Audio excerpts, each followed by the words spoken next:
ஒரு கழுதை நிறைய பொதியை சுமந்து கொண்டு போயிற்று. அதன் பின்னால் எஜமானனும் நாயும் வந்து கொண்டிருந்தார்கள். புல்தரையை பார்த்ததும் கழுதையை அங்கேயே மேயவிட்டு எஜமானன் படுத்து தூங்கினான். கழுதை நன்றாக மேய்ந்தது.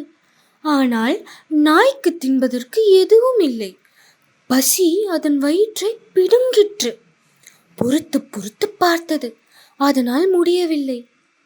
கடைசியாக கழுதையை பார்த்து, நண்பனே, கொஞ்சம் கீழே படு, உன் பொதியில் உள்ள உணவை கொஞ்சம் எடுத்துக்கொள்கிறேன். எஜமானனோ தூங்குகிறார், என்னாலோ பசி தாங்க முடியவில்லை என்றது. இந்த பேச்சை கழுதை காதில் வாங்கிக் கொள்ளவே இல்லை. நாய் விடவில்லை. மறுபடியும் மறுபடியும் கேட்டது. கடைசியாக கழுதை நாயை பார்த்து, என்னப்பா அவசரம்? எஜமானன் விழிக்கட்டும், அவர் எழுந்ததும் தான் உனக்கு கட்டாயம் கொடுப்பாரே என்றது. வேறு வழி இல்லாமல் நாய் பசியால் சோர்ந்து படுத்து கொண்டது. இச்சமயம் 2 ஓநாய்கள் அங்கே வந்தன. கழுதை மீது அவர்கள் பாய்ந்தன.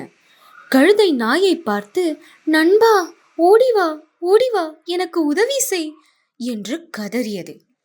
படுத்திருந்த இடத்தை விட்டு நாய் எழுந்திருக்காமலே கழுதையை பார்த்து, பொறு, எஜமானன் விழிக்கட்டும், அவர் எழுந்ததும் கட்டாயம் உனக்கு உதவி செய்வார் என்றது. இதற்குள் ஓநாய்கள் கழுதையை கொன்றுவிட்டன. நீதி: நாம் மற்றவர்களுக்கு உதவினால்தான் மற்றவர்களும் நமக்கு உதவுவார்கள்.